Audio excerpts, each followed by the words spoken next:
안녕하세요. 사연 읽어주는 남녀입니다. 오늘도 와주셔서 감사합니다. 구독과 좋아요 부탁드리며 오늘의 사연 바로 시작하겠습니다. 저는 시골에서 나고 자란 소위 촌놈입니다. 초등학교 6학년 때 반 전체 인원이 11명이었으니 다들 형제보다 친하게 지낼 수밖에 없었죠. 1학년 때부터 다들 그대로 학년만 올라갔으니까요. 중간에 4명이 도시로 나간 것을 빼면 거의 6년 동안 조석으로 붙어 있어서 서로를 속속들이 알고 지내는 사이로 자랐습니다. 당연히 중학교를 가고 전국 각지로 뿔뿔이 흩어진 후에도 꾸준히 연락을 해왔습니다. 그중 5학년 때 부모님을 따라 해외로 이민을 간 성재와는 영혼의 형제라고 불릴 정도로 친하게 지냈습니다. 성재가 해외로 간다는 말을 한 그날부터 열이 오르고 끙끙 앓을 정도로 어린 마음에도 서운함이 가득해서 울어댔으니까요. 지금처럼 휴대폰이 있는 것도 아니고 해외로 나가면 일단 더 이상 살아생전 보는 건 어렵지 않을까 하는 불안감도 있어서 완전 친구를 못 본다는 생각이었죠. 해외로 나간 성재를 제외한 나머지 친구들과는 오랜 시간 계속 연락을 하면서 지냈습니다. 어른이 되어서도 남들이 다 초등학교 동창회를 하냐고 놀랄 정도로 한 달에 한 번, 바쁘면 서너 달에 한 번씩 만나서 서로 사는 얘기를 나누곤 했죠. 하지만 그것도 각자 결혼을 하고 가정이 생기고 나니 자연스레 소원해지더라고요. 야야, 너 얼른 연애해서 결혼해. 친구도 좋지만 그래도 내 가족이 제일이야. 야, 나도 알지. 나도 하고 싶어, 이 자식아. 그런 말 하려면 소개나 좀 해주고 하든가. 저 역시도 몇 번의 연애를 실패하면서 얼른 가정을 꾸리고 싶다는 생각이 가득했고, 안 그래도 친구들을 보며 부러움이 가득했던지라 퉁명스럽게 대답을 할 수밖에 없었습니다. 제가 마음 상한 걸 눈치라도 챈 건지 슬그머니 제 기분을 살피던 친구가 화제를 돌리기라도 하듯 저한테 호들갑스럽게 소식을 하나 전했습니다. 야야, 맞다. 야, 너 성재 기억나? 방성재. 우리 5학년 때 해외로 이민 간 녀석. 방성재? 아이, 기억나지. 와, 그 이름 진짜 오랜만인데. 걔니까 너 성재랑 완전 절친이어서 석재학교 그만둘 때 열병 앓고 막 그러지 않았냐? 이 자식 완전 그때 상사병이었어. 아니, 무슨 친구랑 헤어진다고 열병을 앓기는. 야, 어린 시절에 그럴 수도 있지. 그런데 성재가 왜? 아니, 내가 삼촌이 필리핀에 계셔서 거기 몇 개월 있다가 왔잖아. 그런데 같은 숙소에 사업한다는 한국인이 있다? 그래서 먼발치에서 봤는데 뭔가 자꾸 익숙한 거야. 성재 걔가 코가 완전히 중동 사람처럼 길고 큰데 코끝에 점이 딱 무슨 바둑알처럼 박혀 있었잖아. 그런데 그 사람도 그렇더라고. 내가 자꾸 흘끔거리니까 와서 왜 그러냐고 물어서 더듬더듬 얘기하다 보니까 아니 진짜 방성재더라. 와, 야 어떻게 그렇게 만나? 엄청 반가워하더니 마침 자기도 한국 들어간다고 다음 동창회 때 오겠다고 하더라고. 그래서 내 연락처 주고 왔지. 그 얘기를 듣자 갑자기 설렘이 몰려왔습니다. 어릴 때 가장 친하게 좋아했던 친구를 볼 수 있다는 것도 설렜고 그 친구와 함께 새로운 추억을 만들 수 있겠다는 기대감도 있었죠. 빨리 만나고 싶은 마음에 저는 그 자리에서 바로 다음 달 초 2주 뒤로 동창회 날짜를 잡았습니다. 친구 놈한테 성재 연락처를 받아 먼저 연락을 한번 해보려고 했는데 이 얼레벌레한 놈이 자기 연락처만 주고 성재 연락처는 안 받았더라고요. 어쨌건 동창회 전에 연락이 오기만을 기다리며 헤어졌죠. 그리고 2주 뒤 딱히 별 연락이 없길래 이번에는 아닌가 보다 하고 마음을 비운 채 동창회 자리에 나갔습니다. 그런데 앉아서 막 인사 나누고 메뉴를 주문하려던 그때 너무 익숙한 목소리가 저를 부르는 게 아니겠어요? 성재였습니다. 정말 하나도 변한 게 없더라고요. 그날 저와 성재는 다른 친구들이 질투할 정도로 둘만 추억 여행에 푹 빠졌습니다. 미국으로 이민을 간 후 쭉 미국에서 살았냐고 물었더니 성재는 잘한 건 미국인데 어쩌다 보니 지금은 필리핀에서 사업을 하고 있다 하더라고요. 그러면서 나중에 필리핀 놀러 오면 풀코스로 데리고 다니겠다고 하며 그날 술값도 모두 냈습니다. 다들 사업이 엄청 잘 되는 모양이라고 수군거리며 드디어 우리 동창 중에도 잘 나가는 사람 하나 생겼다고 좋아했죠. 1차, 2차까지 얼큰이 취한 후 성재가 문득 저한테 물었습니다. 넌 사귀는 여자는 있고? 있고 싶다 진짜. 다들 봐봐. 2차 가자 그랬더니 집에 마누라랑 애 기다린다고 꽁집 빠지게 가고 지금 여기 남아있는 거 너랑 나랑 저기 저 만년 솔로 2명랑 이게 뭐냐 진짜. 에휴. 넌 어떤 여자가 좋은데? 어떤 여자? 야, 요즘 같아서는 그냥 여자면 될 것 같아. 아니, 남녀 성비가 이렇게까지 엉망인가? 주변에 여자가 없어, 여자가. 야, 야, 입은 삐뚤어져도 말은 바로 해야지. 여자가 없는 게 아니라 너 좋아하는 여자가 없는 거 아니냐? 성재의 그 말을 듣는 순간 가슴 한켠이 꼭 찔려왔습니다. 뭐 사실 맞는 말이에요. 제가 다니는 회사 완전 여자들이 가득한 회사라 못 모르는 다른 친구들은 꽃밭에서 일한다고 부러워하거든요. 그리고 부모님조차 회사에서 좋은 사람 있으면 찾아서 만나보라고 옆구리 쿡쿡 찌르기도 하시고요. 실제적으로 같이 일하는 동료들 중 절반 이상이 회사 안에서 연애를 하거나 결혼을 할 정도로 사내 커플 비중이 높기도 합니다. 그런 와중에 저만 4년째 연애는커녕 썸도 없다는 건 이유가 있는 거겠죠. 제 마지막 연애도 5년 전입니다. 2년쯤 사귄 여자친구가 어느 날 평소와 다름없이 데이트를 하고 헤어지면서 저한테 이러더라고요. 오빠, 우리 이제 그만 만나자. 너무 놀란 제가 무슨 일이냐, 오늘 내가 뭐 잘못한 거 있냐고 물었더니 여자친구가 너무 충격적인 얘기를 했었습니다. 제가 너무 집밥 같대요. 그냥 평생 먹어도 질릴 것 같지는 않은데 설레고 특이한 것도 없고 무난하기만 하고 그래서 평생을 함께할 자신이 없다고 하더라고요. 그 말을 듣고 사실 이후로도 꽤 오랜 시간 트라우마가 남아서 허덕이기는 했습니다. 한마디로 매력 하나 없이 무난하기만 해서 재미없는 사람이라는 거잖아요. 제가 이런 고민을 말해도 다른 친구들은 별로 심각하게 안 듣더라고요.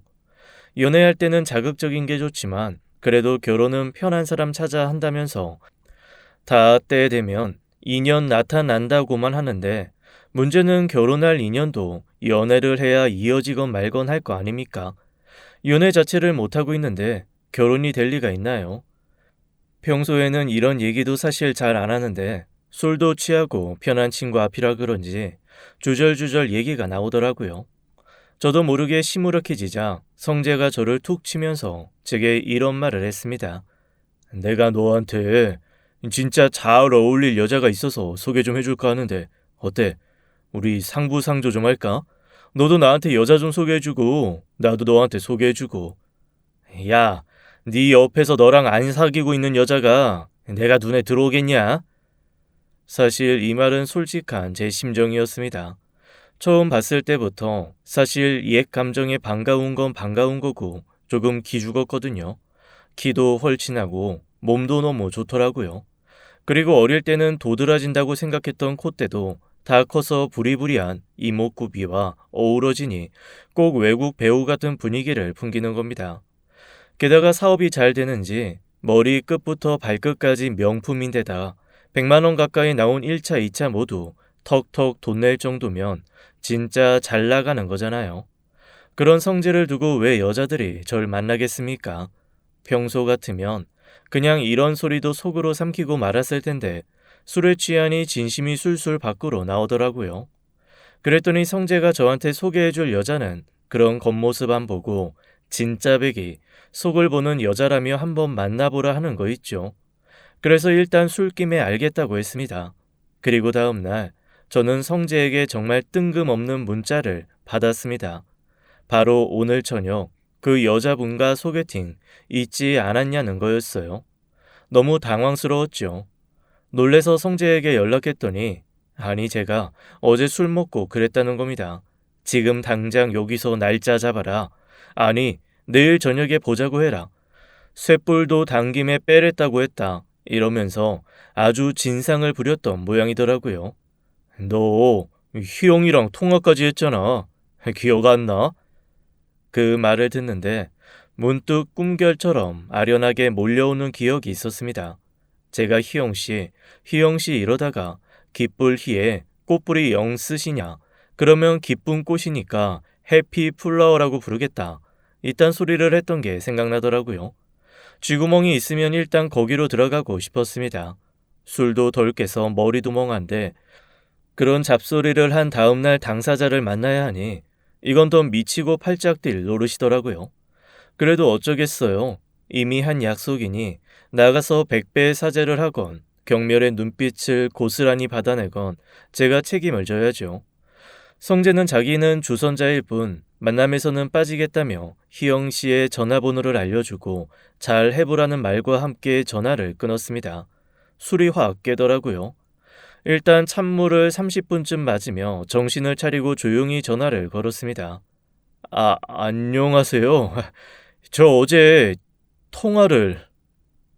네, 해피플라워입니다. 오늘 어디서 봬요? 속은 좀 괜찮아요? 해장하실 수 있는 메뉴로 골라서 거기서 만날까요? 참 이상하죠. 잔뜩 기가 죽어서 전화했는데 그렇게 활발하게 기쁘게 받아주니 마음이 순식간에 너무 편안해지는 겁니다. 저도 모르게 호로록 풀어져서 또 이 얘기 저 얘기 주섬주섬 늘어놓기 시작했습니다. 순식간에 1시간이 가더라고요. 와, 시간 빨리 가네요. 그런데 우리 남은 얘기는 만나서 해도 돼요? 저 준비해야 할 것 같은데. 전화 그만 끊자는 얘기도 이렇게 센스 있게 돌려 말해주는 여자라니. 저는 일단 만나기도 전에 반쯤 반해버리고 말았습니다. 그리고 만난 후에는 완전히 반했죠. 일단 저랑 전혀 어울리지 않을 정도로 예쁘고 사랑스러운 사람이었습니다. 조금 과장되게 말하면 같이 길을 걸으면 열의 9은 뒤돌아보면서 남자가 돈 많은가 봐 저런 여자랑 다니고 라는 말을 할 것 같은 사람이었죠. 그동안 연애를 하고 싶다는 마음의 수위 넘치는 땜속 물처럼 찰랑이동 차에 그 문을 툭 열어버리는 여자를 만났더니 정신을 못 차리겠더라고요. 저는 진짜 넋을 잃을 정도로 빠르게 그 여자에게 빠져들었습니다. 그녀가 하는 말은 다 옳았고 그녀가 하자는 건 다 하고 싶었고 그녀를 위해서는 정말 할 수만 있다면 달을 따다가 주는 것도 하고 싶었습니다. 성재에게 너무 고마워서 뭘 해줘야 할지 모르겠더라고요. 능력만 되면 집이라도 한 채 사주고 싶을 정도였지만 제 집도 살 수 있을지 없을지 모르는 판에 그건 힘들고 회사에 있는 여직원들을 하나씩 소개해주기로 했습니다. 여직원들의 반응은 뜨거웠어요. 일단 한 여직원이 먼저 소개팅을 하고 글쎄 평생 저한테 먼저 말 거는 법 없던 그녀가 케이크에 향수까지 사다가 제 책상 위에 올려둔 거 있죠. 그러면서 평생을 기다렸던 이상형을 만났다나요? 그래서 제가 그럼 잘 사귀어 보기로 한 거냐, 연인이 되기로 한 거냐고 물었더니 저를 완전 노인네 취급하면서 그러더라고요. 어머, 누가 한두 번 만나고 사귀고 그래요? 일단 만나보는 거지. 그리고 이거 사귀기로 해서 드리는 거 아니에요. 성재 씨 같은 사람은 꼭 남자친구 아니더라도 그냥 알게 된 걸로 좋은 사람? 여튼 사람 소개 잘해주면 보답은 하는 거라길래 하는 거예요. 어쩜 그런 친구가 있어요? 이후 저희 회사에서는 이상한 유행 아닌 유행이 시작되었습니다. 마치 연예인 팬미팅을 하듯 돌아가면서 성재를 한 번씩 만나보는 그런 유행이랄까요. 나중에는 친구인 저는 아예 건너뛰고 여직원들끼리 아름아름 성재와의 만남을 주선하고 만나고 또 주선하는 일이 벌어지더라고요. 그중에 몇 명이나 진지한 관계로 갔는지 아니면 정말 암묵적으로 아무도 건드리지 않는 공공재 같은 남자로 두고 한 번씩들 호기심에 만나는 건지는 저도 몰랐습니다. 성재도 남녀 사이의 일은 밖으로 말하는 거 아니라면서 저한테 별말 안 했고 여직원들이야 원래부터 저랑 별로 말도 섞지 않았으니 알도리가 없었죠. 다만 성재가 한번 술 마시면서 이런 얘기를 한 적은 있습니다. 나는 그냥 연애는 젊은 시절에 할 수 있는 가장 좋은 놀이 같아. 그리고 결혼은 아직 나한테는 와닿지가 않아서. 야, 너야 능력 있고 잘생겼으니 그렇게 느긋한 소리를 할 수 있는 거지. 어우, 아니야. 안정적인 남자를 여자들이 얼마나 좋아하는데. 나는 그냥 가끔 평범한 네가 부러워. 사실 그 말을 듣고 좀 어이가 없었습니다. 아니, 놀리는 것도 아니고 평범한 게 부럽다니 그게 말이 됩니까? 다 가진 사람이 없는 게 부럽다고 하는데 그게 어떻게 진심처럼 들리겠어요? 오히려 살짝 빈정 이상하더라고요. 그 이후에도 성재는 저희 여직원들뿐 아니라 여기저기에서 들어오는 각종 다양한 만남, 소개팅을 가리지 않고 여자들을 만났습니다. 뭐 진지한 연애로 가는 것 같기도 하고 아닌 듯도 했지만 그건 당사자들 외에는 아무도 모르는 거니까요. 게다가 저는 제 연애에 완전히 빠져있던 터라 솔직히 다른 사람 연애는 신경을 쓸 겨를도 마음도 없었습니다. 희영에게 완전히 더 이상 어떻게 할 수 없을 정도로 깊이 빠져 있었거든요. 미술 전공이라 그런지 미적인 것에 대한 센스도 뛰어나고 감각도 예민했습니다. 가끔 감성적인 부분이 극대화될 때는 좀 비위 맞추기가 힘들었지만 그런 것 좀 아무 상관 없을 정도로 나머지는 다 좋았습니다. 이 여자 아니면 안 될 것 같아서 만난 지 6개월 만에 청혼을 했고 여자친구는 수줍게 고개를 끄덕였죠. 집안 식구들이 다 기다려온 제 결혼이라 모든 것은 일사천리였습니다. 다만 해외에 계시는 여자친구 부모님이 빠르게 들어오는 게 어려운 상황이라 상견례만 결혼 직전으로 미뤄졌습니다. 다른 거에는 다 개방적이고 숨기는 거 없는 여자친구가 희한하게 가족 얘기, 집 얘기는 잘 안 해주더라고요. 제가 몇 번 그래도 결혼 전에 화상이라도 인사해야 하지 않냐고 했는데 그것도 거절하고 전화라도 해야 하는 거 아니냐고 했는데 그것도 안 해줬습니다. 그러다가 제가 계속 가족에 대해 채근하니 결국 짜증을 좀 내면서 그러더라고요. 식구들이 자기 한국 나오는 거 다 반대해서 몰래 나온 거라 여기서 결혼까지 한다고 하면 난리 날 것 같다고 날짜며 식장까지 빼도 박도 못하게 정해진 후에 통보하고 싶다고 말이죠. 아무리 생각해도 그건 아닌 것 같았지만 그 부분에 대해서 워낙 완고하게 말해서 어쩔 수 없이 그러기로 했습니다. 처음에는 저희 부모님이 그런 것 때문에 좀 까다롭게 구실까봐 걱정했는데 일단 여자친구를 만난 후에는 오히려 저보다 여자친구를 더 좋아하시더라고요. 그런 매력이 있는 여자였죠. 게다가 엄마는 대체 왜 저런 여자가 절 만나는 거냐며 정말 궁금하다는 듯 물어보시더라고요. 아니, 성재는 왜 능력도 있고 잘생긴 애가 저런 애를 널 소개했다니? 와, 우리 엄마 너무하네. 그래도 아들 편을 들어야지 어떻게 그런 말을 하셔. 너무 객관적인 거 아니야? 아니, 아무리 내 새끼가 예쁘고 팔이 안으로 굽는다고 해도 이건 너무 이상하잖아. 누가 봐도 쟤랑 성재랑 어울리지 쟤가 너랑 어울리냐? 그냥 어렸을 때부터 같이 자란 사이랬어. 각자 일찍 외국으로 가는 바람에 한국 사람 없는 곳에서 이 친남매처럼 그렇게 자랐대. 제 설명에도 엄마는 영 이해가 안 된다는 듯 고개를 갸웃갸웃 하시더라고요. 뭐 저도 처음에는 왜 성재가 아닌 저일까 의심했을 정도이니 그러려니 했죠. 하지만 워낙 어렸을 때 기억이 좋은 친구고 지금도 제가 무슨 일만 하면 돈 턱턱 쓰고 잘해주는 친구인데다 제 평생 배필을 소개해준 친구잖아요. 당연히 저한테는 은인이죠. 그래서 제 결혼식 사회를 부탁했습니다. 아, 안 그래도 내가 말을 하려 했는데 미안해서 어쩌지? 난 네 결혼식 못 갈 것 같아. 어? 아이, 결혼식을 못 온다니 그게 무슨 말이야?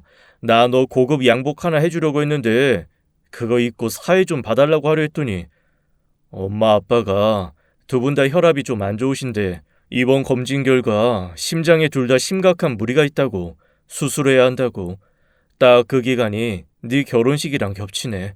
나 부모님께 가봐야 할 것 같아. 어? 아이, 뭐 심각한 거 아니야? 심각한 거 아니냐는 걱정하는 저에게 성재는 오히려 별거 아닐 거라며 절 안심시켰습니다.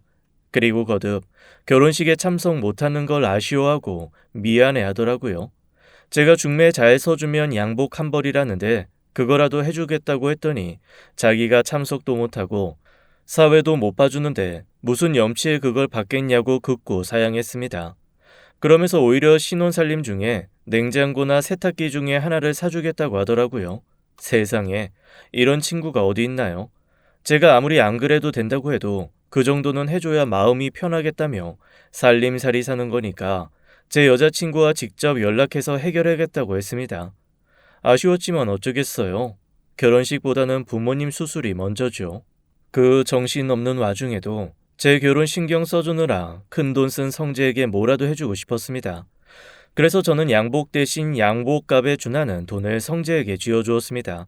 뭐 잘 사는 녀석이니 그 돈 없다고 아쉬울 건 없겠지만 그래도 제 성이다 생각하고 받아달라 했죠. 성재는 저한테 고맙다고, 결혼 잘 하라고, 행복하게 살라 말하고 바로 며칠 뒤 부모님이 계신다는 미국으로 떠났습니다. 공항에 데려다 준다고 해도 극구 거절하더니 정말 슬그머니 홀짝 떠났죠. 그런데 성재가 미국으로 떠난 그 다음부터 제 여자친구가 좀 이상해졌습니다. 물론 결혼 앞두고 좀 예민해져 있기는 해서 제가 눈치를 보고 있긴 했는데 성재가 출국했다는 얘기를 듣고는 눈에 띄게 불안해하고 힘들어 하더라고요. 아니, 신혼집에 성재가 사준 세탁기가 들어오는데 그걸 보면서 펑펑 우는 거예요. 제가 놀라니까 성재 오빠 너무 불쌍하다고, 자기 마음이 너무 안 좋다고 하는데 참 뭐라고 할 수도 없고 그렇다고 같이 울 수도 없고 난감하더라고요. 그리고는 며칠을 연락도 안 하고 잠수를 타는 게 아니겠어요? 처음에는 성재 부모님이 걱정돼서 어릴 때부터 삼촌, 이모 이러면서 자란 그 어른들이 걱정돼서 그런 거라 이해하려 했습니다. 그런데 어쨌거나 남이잖아요. 이렇게까지 힘들어할 거라고는 생각을 못해서 좀 당황스럽더라고요. 게다가 며칠 잠적하고 나타난 여자친구가 제게 충격 선언을 하나 하는 겁니다. 나 한 달 살기 좀 하고 올게. 한 달 살기? 어디서? 나 휴가를 그렇게 길게는 못 내는데. 아니, 혼자서. 결혼하면 어차피 계속 같이 있을 거고, 나 사실 혼자만의 자유로운 생활이 끝난다는 것 자체가 좀 스트레스로 오긴 했거든. 아, 물론 같이 사는 게 싫은 건 아니야. 그러면 결혼을 안 했겠지. 나 아티스트잖아.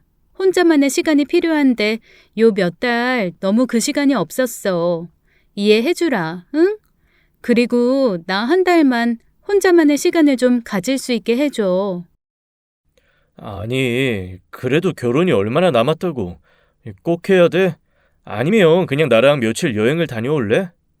아니, 나 혼자 있고 싶어. 그냥 정말 나 혼자 오롯이. 동굴 속에서 나의 마지막 싱글을 보낼 시간이 필요해서 그래.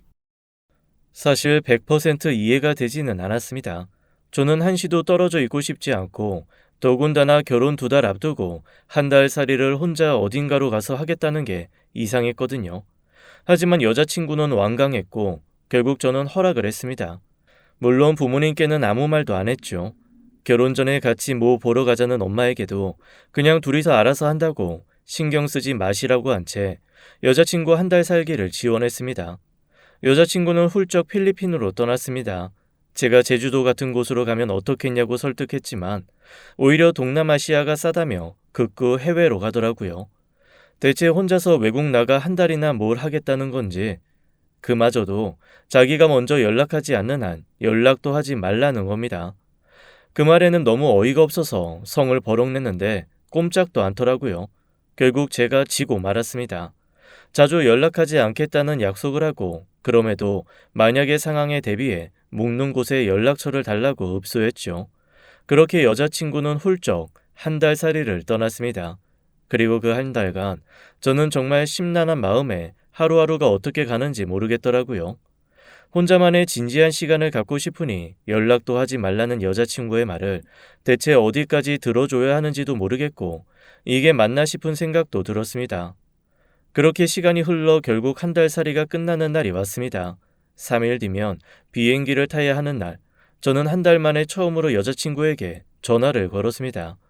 그런데 글쎄, 없는 번호라고 나오는 게 아니겠어요?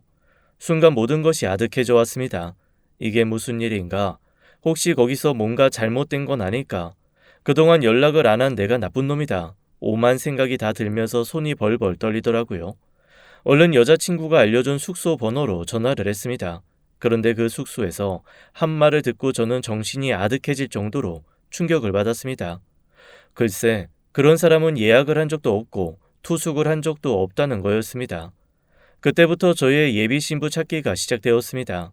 그리고 찾으면 찾을수록 나오는 증거들은 저를 점점 더 깊은 수렁에 빠뜨렸습니다. 나왔다는 학교, 살았다는 동네, 다 거짓말이더라고요. 요즘이 어떤 세상입니까? 한 달이 건너면 다 아는 사람이고 그 사람들 통해서 정보 얻는 거 시간과 노력을 투자하면 못할 게 없잖아요. 미술을 전공하며 다녔다는 학교에서는 지난 10년간 코리안 아메리카는 한 명도 입학한 적이 없고 더군다나 그런 이름의 사람은 신입생 명부에도 졸업생 명부에도 없다고 하더라고요. 한국 들어와서 다닌다고 한 회사에 연락을 했더니 오히려 저를 이상한 사람 취급하면서 그런 부서도 그런 사람도 없다고 하는 게 아니겠어요? 미국의 미네소타에 있다고 했던 부모님도 다 거짓이고 한마디로 저한테 말한 게 전부 가짜였습니다. 이쯤 되니 이름도 가짜가 아닐까 하는 생각이 들더라고요. 그러면서 문득 친구인 성재가 떠올랐습니다. 아니, 이 모든 것이 거짓인 것을 알면서도 저한테 소개를 해준 게 아니라면 그 친구도 철저하게 속은 채 지내왔다는 거잖아요. 사실 전자도 믿기가 어려웠고 후자도 믿기가 어려웠지만 상황이 이렇게 된 마당에 친구마저 저를 속였다는 생각하고 싶지 않더라고요. 성재에게 전화를 했습니다. 그동안 부모님 괜찮으시냐고 몇 번 문자로 묻고 대답을 듣기는 했지만 전화는 처음이었어요. 한참 지난 후에 나른하고 힘없는 목소리로 성재가 전화를 받더라고요. 그런데 전화를 한 사람이 저라는 걸 알고 나서는 뭐라고 중얼거리더니 바로 끊어버리는 게 아니겠어요? 잠에 취한 건가, 뭔가 정신이 없는 건가 싶어서 문자를 보냈습니다. 혹시 제 여자친구의 행방을 알거나 숨긴 게 있으면 얘기해달라고요. 답은 없었습니다. 그로부터 며칠간은 정말 죽을 것 같이 힘들고 괴로운 시간이었습니다. 여자친구의 행방은 알 수 없고 결혼식은 일주일 앞으로 다가왔고 성재도 뒤늦게 자기도 아는 바 없다며 미안하다는 문자 하나가 전부였으니까요. 영화 트루먼 쇼에 보면 트루먼이라는 사람을 제외한 모두가 연기자이고 그들이 사는 세상이 거대한 세트장으로 이루어져 있죠. 모두가 연기하는 그 세상에서 그 사실을 혼자만 모르고 사는 트루먼은 결국 어느 날 자기를 옥죄고 있던 모든 굴레를 깨버린 채 밖으로 탈출합니다. 물론 그 전에 온갖 고난과 역경이 그를 기다리고 있었죠. 마치 그 영화 속 트루먼이 된 기분이었습니다. 저를 제외한 모두가 뭔가를 꾸미고 숨기고 있는데 저만 혼자 그 안에 갇혀서 허우적거리는 느낌이요. 그 와중에 제 회사 여직원들 몇이 제 속을 아주 완전히 뒤집어 놓은 사건이 또 생겼습니다. 평생 가야 눈길 한 번 안 주던 사람들이 어느 순간 한 명씩 슬그머니 절 찾아와서 이러는 겁니다. 과장님, 혹시 그 성재 씨 과장님 결혼식에 와요? 성재요? 왜요? 아니요. 그때 몇 번 만나고 나름 통하기도 하고 그랬는데 연락이 아사모사 끊겨서 혹시 결혼식 오시면 저도 가려고요. 요즘 연락이 잘 안 돼서. 부모님이 편찮으셔서 미국 갔는데. 부모님이요? 두 분 다 돌아가신 거 아니었어요? 돌아가셨다고요? 언제요? 아닌가? 저한테는 중학교 때 돌아가셔서 먼 친척 삼촌네 집에서 자랐다고. 여직원은 고개를 갸웃하며 사라졌습니다. 그런데 이후에도 2명 정도 더 저한테 와서 슬그머니 제 결혼식에 성재가 오는지를 묻더라고요. 알고 보니 이 녀석이 회사 여직원들을 돌아가면서 만나고 나름 썸에서 사귀는 사이까지 아사무사하게 만나다가 헤어지고 거리두고 그랬나 봐요. 잠자리를 같이 한 사람도 몇 있는 듯 했고 성재와 여전히 썸 타는 사이라고 생각하는 사람도 한둘은 있는 듯 했습니다. 그런데 다들 얼마 전부터 성재랑 연락이 잘 안 되니 제 결혼식에서 만나 뭔가 단판이라도 지으려고 한 듯 했어요. 자칫 잘못하면 제 결혼식이 성재를 두고 여자들끼리 벌이는 전투의 현장이 될 뻔한 거였죠. 그런데 이들이 얘기를 들으면서 좀 이상했던 건 제가 알고 있는 성재의 상황과 그 사람들이 말해주는 게 너무도 달랐다는 겁니다. 저는 분명 미국에서 사업하시는 부모님이 살아계시고 성재만 사업차 필리핀에 가 있는 것으로 알고 있었거든요. 그런데 여직원들의 말을 종합해보면 아예 이민을 간 곳도 필리핀이고 거기서 부모님 돌아가시고 혼자 산다고 알고 있더라고요. 대체 무슨 말이 맞는 건지 알 도리도 없고 그 와중에 여자친구는 끝까지 연락이 안 되고 성재조차 제대로 된 답이 없는 와중에 속만 타들어가는데 낯선 번호로 문자가 하나 왔습니다. 사진이었어요. 분명 사진에 찍힌 옆모습은 제 여자친구였어요. 그런데 여자친구가 팔짱을 끼고 웃으면서 바라보고 있는 남자가 있더라고요. 뒷모습뿐이긴 했지만 헐친하고 몸이 좋아 보이는 남자였습니다. 처음에는 저랑 만나기 전에 사귄 사람인가? 이 사진이 갑자기 왜 날아온 건가 싶어 확대해서 들여다보고 있는데 그 번호로 전화가 왔습니다. 전화의 주인공은 어떤 여자였습니다. 저한테 다짜고짜 그 사진 속 여자와 무슨 관계냐고 묻더라고요. 그래서 제가 결혼할 여자라고 했더니 깊은 한숨과 함께 중요한 얘기가 있으니 만나자고 하는 겁니다. 너무 이상한 반응이었지만 저로서는 한 달이 넘게 헤매며 찾아다니던 여자친구에 대한 단서를 처음으로 잡은 셈이니 그냥 놓치고 넘어갈 수가 없었습니다. 당장 만날 약속을 잡고 청심환 하나 사서 털어놓고 약속 장소로 나갔습니다. 약속 장소에는 몹시 초췌한 얼굴의 여자가 하나 나와서 앉아있더라고요. 혹시 문자 보내신 분이신가요? 네, 방성재 씨. 아니, 방성재 그 개자식 아내 되는 사람이에요. 아내요? 성재 아내요? 저도 모르게 다리가 풀려 의자에 풀썩 주저앉고 말았습니다. 앞에 놓인 얼음 가득 담긴 커피를 단숨이 들이킨 성재의 아내는 한숨을 푹 쉬고 제 앞에 사진을 몇 장 더 내놓았습니다. 한 열흘 전에 찍은 거예요. 알아보시겠어요? 한 장 한 장 사진을 보며 저는 덜덜 떨리는 손을 주체할 수가 없었습니다. 성재 옆에 누가 봐도 다정한 연인의 모습으로 서 있는 사람. 두 사람 10년 넘은 내연 관계예요. 궁금하시죠? 그 10년 동안 제가 왜 이혼 안 하고 살았는지. 내연 관계라고요? 아니 그게 무슨... 그런데 왜 저한테... 왜죠? 왜 그런 건데요? 글쎄요. 모르죠. 왜 개들이 뼈다귀 먹다가 땅에 묻어두잖아요. 안전하게 보관하다가 다시 꺼내 먹고 싶을 때 꺼내 먹으려고. 방성재 이 개자식도 그렇게 생각했나 보죠. 자기가 가지고 있다가 어디 좀 안전하게 여자를 보관할 그런 곳을 찾은 거 아니겠어요? 순간 머릿속이 아득해져 왔습니다. 그동안 제 일생일대의 여자를 만나게 해줘서 고마워했었는데 그게 사실은 자기 여자를 잠시 저한테 맡겨놓은 개념이었다니 정말 상상도 못한 거였습니다. 이쯤 되니 그 무엇도 못 믿겠더라고요. 그런데 그쪽이 성재 아내라는 걸 제가 어떻게 믿어야죠? 성재의 아내는 제가 그럴 줄 알았다는 듯 주섬주섬 가방에서 앨범이며 각종 서류를 꺼냈습니다. 거기에는 20대 후반의 성재와 제 앞에 있는 여자분의 결혼사진, 그리고 결혼증명서가 있었습니다. 제가 이 사람을 만난 건 필리핀으로 여행을 가서였어요. 그렇게 시작된 성재 아내의 얘기는 들을수록 기가 막히더라고요. 20대 후반에 배낭 여행을 떠났던 성재의 아내는 필리핀에서 성재를 처음 보고 첫눈에 반했다고 했습니다.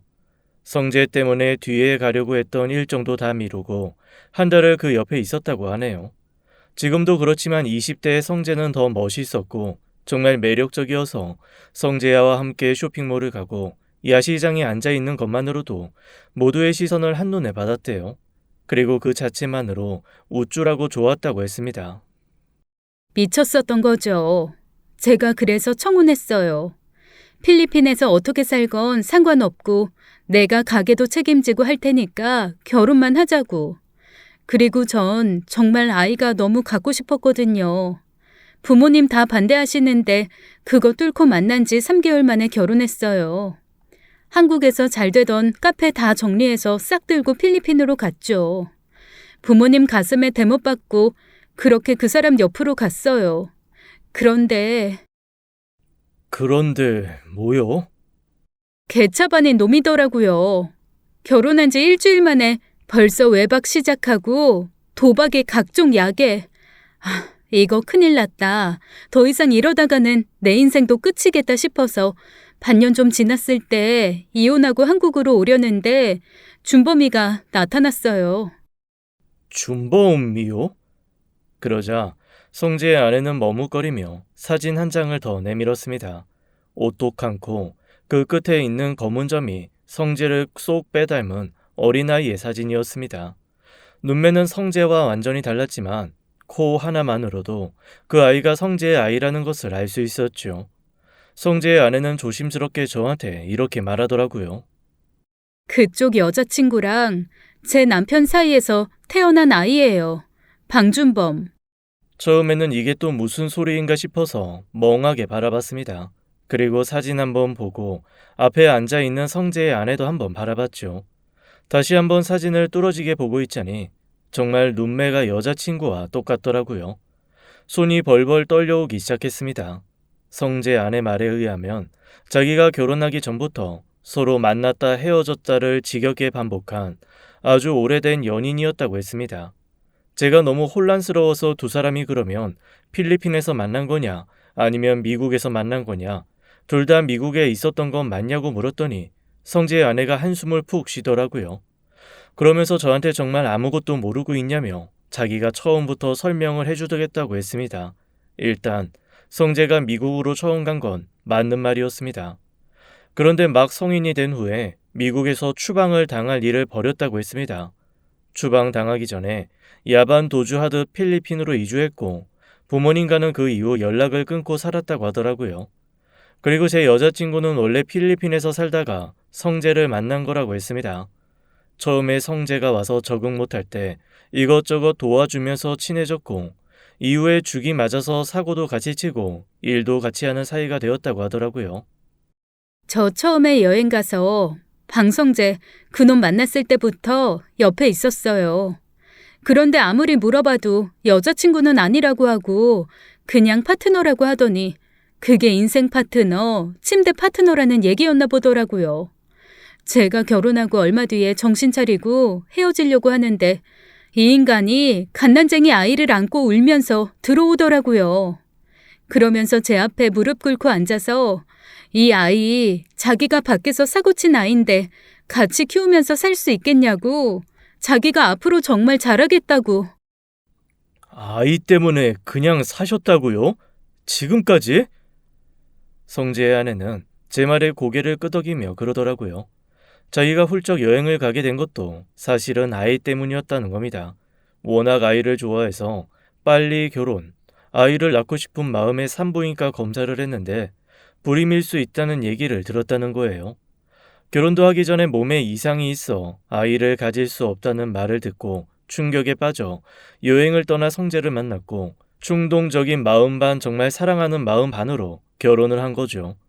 처음에 아이를 가질 수 없다는 말을 고백했을 때도 둘이 행복하면 된다 해줬던 성재가 고마웠고 그런 한편 평생 엄마 소리 해줄 아이를 갖지 못하는 게 속상했다네요. 그런 와중에 성재가 아이를 데리고 들어와 이 아이만 받아주면 정신 차리고 가정적으로 살겠다 빈 거였습니다. 처음에는 결혼한 지 얼마나 되었다고 외도의 증거를 당당히 가지고 와 일어나 싶어 다 필요 없다고 이대로 갈라서자고 했다네요. 그런데 자신을 보며 방긋방긋 웃는 아이를 보면서 마음이 서서히 풀어졌다고 했습니다. 정말로 그 이후에 충실하게 가정을 꾸리긴 했거든요. 꼬박꼬박 생활비도 갖다 주고 이대로라면 진짜 행복하게 살 수 있겠다 싶은 시간이 3년 정도 됐나? 아이는 정말 너무 예뻐요. 이 애 때문에도 제가 요즘 사니까요. 그런데 참 제 버릇 개 못 주죠. 3년쯤 집에 붙어 있나 싶더니 어느새 또 슬슬 밖으로 나돌더라고요. 희영이랑 바람을 다시 피웠다고요? 희영이요? 이 여자 이름을 그렇게 알고 있어요? 하긴 저는 제니라고 알고 있는데 다른 사람들은 또 다 제각각 다른 이름으로 부르더라고요. 카렌, 안젤리카, 조안, 진영, 세이 이런 이름도 있었어요. 그쪽한테는 희영이라고 한 모양이네요. 희영, 아니, 제니, 아니, 뭐가 되었건 그럼 그 여자는 뭐 하는 여자예요? 미술 전공 아니에요? 그러자 성재 아내가 피식 웃으면서 그러더라고요. 여자친구가 불법 타투 시술을 하는 사람이니 아예 미술 쪽과 관련이 없다고는 못한다나요? 그러면서 아주 무서운 얘기를 해주었습니다. 필리핀에 있는 조직들은 자기네들이 주력으로 하는 사업을 문신으로 새긴다네요. 밀수 같은 걸 하는 조직은 정가를 새기고, 약을 유통하는 조직은 거미를 새기고, 폭력이나 도박을 더 많이 하는 조직은 문어를 새기고, 이런 식으로요. 그런 조직들의 문신을 전문적으로 새겨주는 뒷골목 문신사라는 거였습니다. 갑자기 소름이 돋았습니다. 안 그래도 함께 잠자리할 때 골반 쪽에 정갈, 거미, 문어가 차례대로 무슨 벨트처럼 새겨져 있어서 그게 무슨 뜻이냐고 물은 적이 있었거든요. 그때 여자친구는 정갈은 땅, 거미는 땅과 하늘 사이, 문어는 바다를 의미한다며 자기가 세상을 품고 싶다는 의미로 새긴 거라고 해서 기억이 납니다. 꽤 멋있는 의미여서 저도 한번 어딘가 새겨볼까 했었는데 세상에, 성재 아내 말에 의하면 그 무서운 조직들과 다 연관이 있다는 의미였다는 거잖아요. 소름이 끼쳤습니다. 아이를 데려오고 3년, 그 3년은 얌전했죠. 그 다음부터는 다시 본성을 드러내더라고요. 그때 알았어요. 제 아들의 생모가 그 여자라는 거.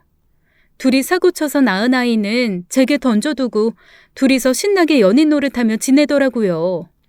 어이가 없었지만 다 버리고 떠나고 싶었지만 애는 저를 엄마라고 생각하잖아요. 아이를 버릴 수는 없었어요. 그래서 아이 때문에 지금까지 방성재를 버리지 못하고 온 거죠. 그런데 다시 또 바람 피워서 절 찾아오신 건가요? 그동안 참으셨다면서요. 왜 새삼? 이 인간이 왜 한국으로 왔는 줄 알아요? 글쎄요. 동창회 때문이라고 그동안은 알았는데 지금 얘기 들어보니 그건 아니었던 것 같고, 사실 이 얘기를 하면서도 더 이상 충격적인 얘기는 없을 거라 생각했습니다.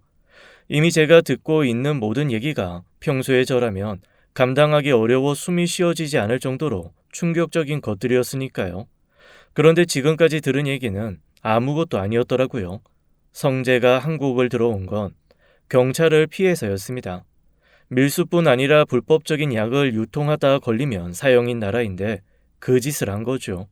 같이 그 일을 하던 사람들이 경찰이 쳐둔 덫에 걸려 우르르 잡혀 들어가고 그중 일부는 법 처벌을 받아 세상을 떠났다고 하더라고요. 자기도 잡히면 큰일 날 것 같으니 다 두고 혼자 있는 돈 다 긁어 모아 한국으로 야반 도주를 한 거였습니다. 그동안 동거동락을 같이 했던 제 여자친구까지 버려둔 채요. 버림받았던 생각에 이를 득득 깔던 여자친구가 우여곡절 끝에 한국으로 건너왔고 둘은 불꽃 튀는 싸움을 몇 번 거친 후 다시 연인이 되었던 겁니다. 너무 오랜 시간 함께 우여곡절을 겪다 보니 서로를 이해할 사람이 서로뿐이라는 사실을 깨달은 건지, 아니면 악마의 친구는 악마뿐이라는 말을 증명이라도 한 건지, 여튼 한국에서 둘은 새로운 삶을 시작했던 거죠. 하지만 깨진 그릇이 어떻게 그렇게 쉽게 붙겠어요? 여기서도 싸우고 또 싸우다가 헤어지고 헤어지면서 서로 지치고 지치면서 이제는 각자의 길을 가자고 합의를 했을 그 즈음 제가 나타난 겁니다. 성재로서는 정말 걔가 나중에 먹을 뼈다귀 묻는 마음으로 저를 소개해 준 거였죠. 저는 그것도 모르게 신나서 꼬리치며 덥석 소개를 받아들였던 거고요. 아마 제 여자친구, 아니 성재의 내연녀는 저를 만남으로 인해 성재가 질투를 하거나 자기한테 다시 집착해 주기를 바란 것일지도 모르겠습니다. 그러다가 어떻게 흘러 저랑 결혼 얘기가 나오고도 성재가 반응이 없으니 불안해했던 거죠. 게다가 훌쩍 성재가 한국을 떠났으니 자기를 여기에 두고 아내와 아이에게 돌아간 것으로 확신해서 질투에 눈이 멀었던 겁니다. 그렇게 한 달 살기 핑계를 대고 바로 쫓아갔던 거였어요. 그러니 당연히 제가 찾아도 답이 없고 알려준 숙소도 가짜였을 수밖에 없는 거죠. 그러면 지금 둘이 같이 있는 건가요? 같이 있기도 하고 아니기도 하죠. 그게 무슨 말씀이세요? 제 남편 중독자예요. 그런 제 남편과 십수년을 같이 있던 여자예요. 멀쩡할 거라고 생각해요? 그 인간이 왜 자기 발로 도망간 나라로 다시 기어 들어왔겠어요? 약 찾아온 거예요. 한국에서 구할 수 있는 한계가 있으니까. 자기가 먹고 쓰던 거 그거 못 입고 못 놓아서 기어 들어온 거고 그 여자도 남자 하나 때문에 목숨 걸었겠어요? 당연히 아니죠. 그러면 둘 다 중독자라는 거예요? 네, 네, 그랬습니다. 두 중독자는 서로뿐 아니라 약도 놓지 못해 다시 죽을 구덩이를 찾아 들어갔고 며칠 전에 경찰에 잡혀 지금 구금되어 있다고 하더라고요. 성재 아내는 지금 이혼 절차를 밟고 있다 했습니다. 그러면서 저를 찾아온 이유가 두 개라고 얘기하더라고요. 하나는 사실을 알려줘야 혹 해외 경찰이 저를 찾았을 때 당황하지 않을 것 같아서 도의적인 차원으로 충고하는 마음이라 했습니다. 그리고 두 번째는 혹 여자가 다시 시작하자고 돌아왔을 때 마음 약해지지 말라고 그 실체를 알려주고자 하는 목적이라고 하더라고요. 저는 모든 얘기를 듣고 정말 돌이킬 수 없는 충격을 받았습니다. 일단 성재 아내에게는 고맙다고 얘기했고 결혼을 준비하면서 취소할 수 있는 건 다 취소했습니다. 부모님께도 사실을 말할 수 없어서 그냥 제 마음이 변했다고만 했고 회사도 그만뒀습니다. 그리고 무작정 필리핀으로 떠났습니다. 아무리 결혼도 취소하고 다 엎어진 상황이기는 했지만 마음 한켠에는 사실 이런 생각이 도사리고 있었습니다. 성재, 아내일 수는 있어. 하지만 사람이 질투에 눈이 멀면 어떤 일을 벌일지 모르는 거잖아. 그냥 거짓말로 나를 현혹하려고 한 것일지도 몰라. 그렇게 저는 마지막 희망의 끈을 잡고 필리핀으로 찾았습니다. 그리고 성재와 여자친구의 행방을 찾기 시작했죠. 하지만 저의 마지막 희망은 며칠 만에 산산조각이 나고 말았습니다. 제가 그 둘을 수소문하고 있다는 얘기가 어떻게 퍼지고 들어간 건지 현지 경찰이 저를 참고인 조사로 부르더라고요. 제가 외국인이다 보니 여러 가지 절차도 복잡하고 우리나라 쪽 담당자도 2명이나 배석한 자리였습니다. 뭐 길게 말 안 하고 저랑 결혼 약속을 한 여자가 사라졌고 그 여자가 성재랑 같이 있다는 얘기를 듣고 찾아온 거다 정도만 말을 했습니다. 그리고 거기에서 저는 성재의 아내가 해준 말이 다 사실임을 다시 한번 확인할 수 있었습니다. 정말로 두 사람 범죄를 저질러 각각 구금된 상태이고 재판도 필요 없을 만큼 죄질이 확정적이더라고요. 충격에 빠져 멍하게 있자 저한테 이것저것 물어봤던 사람들이 그냥 여기 더 있지 말고 한국으로 빨리 돌아가는 게 좋겠다 하더라고요. 얽혀 있는 거 소문 나봐야 좋을 거 없다나요? 대체 제 인생에 왜 이런 일이 벌어진 건지 그저 원망스럽기만 했습니다. 딱 한 번만 얼굴 보고 따지고 싶었지만 그것도 쉽지 않더라고요. 면회 자체가 안 되는 상황이라 제가 할 수 있는 건 없었습니다. 결국 저는 잔인한 현실만 뼈저리게 깨달은 채 터덜터덜 집으로 돌아올 수밖에 없었습니다. 그리고 한동안 폐인처럼 지냈죠. 그로부터 몇 달 뒤 성재의 아내에게서 아주 짧은 소식이 전해져 왔습니다. 두 사람의 부고였어요. 긴 말도 없이 소식은 간단했습니다. 죽고 못 살던 둘이 같이 세상을 떠났어요. 저주이건 용서이건 뭐든 하셔야 할 것 같아서 알려드립니다. 허탈했습니다. 그와 동시에 저한테는 한 장의 해외 우편이 도착했습니다. 어디선가 오래 보관되어 있었던 건지 아니면 돌고 돌다 이제 온 건지 소인도 여러 개 찍혀 있고 겉이 너저분한 편지였는데 겉의 글씨를 보고 순간 얼어붙었습니다. 성재의 글씨였어요. 좀 소름 끼치더라고요. 성재의 아내에게서 세상을 떠났다는 소식을 듣고 거의 바로 편지가 도착하니 마치 어디선가 누가 짜고 보낸 것 같기도 하고 귀신이 보낸 것 같기도 해서 오싹했습니다. 며칠은 그 편지를 뜯어보지도 못하겠더라고요. 그러다 간신히 용기를 내서 뜯은 편지에는 횡설수설하는 성재의 말이 적혀 있었습니다. 이미 누가 뜯어서 검열한 듯 봉투는 몇 번씩 뜯겼다가 다시 붙은 흔적이 있었고 글씨는 자다가 쓴 것처럼 삐뚤빼뚤했지만 내용은 충분히 알 수 있었습니다. 성재는 편지에서 저한테 사과를 하고 있었어요. 처음에는 정말 자기가 좋아하는 여자, 자기 같은 놈 떠나서 평범하고 행복하게 살았으면 좋겠다는 마음에 소개를 해준 거였다네요. 그런데 저랑 평범한 행복을 누리는 여자를 보면서 질투도 나고 분하기도 해서 점점 연락을 끊은 거였다고 했습니다. 자기의 진심은 정말 여자가 행복했으면 좋겠다 였는데 여자가 결혼한다고 하니 본인도 좀 싱숭생숭했다 하더라고요. 그런데 참 이상하죠. 서로 싱숭생숭한 사람끼리 만나면 또 그게 마음 맞는 코드가 되나 봐요. 제 여자친구가 싱숭생숭한 마음에 한 달 살기를 하겠다고 했던 그때 성재는 제 결혼을 볼 자신이 없어서 떠난 거였고 그렇게 떠난 성재를 용서하지 못해 따라간 거였더라고요. 결국 불처럼 서로를 태우고 긁고 감싸던 두 사람 사이에 저만 괜히 껴있다가 불에 대어 허우적거린 셈이었습니다.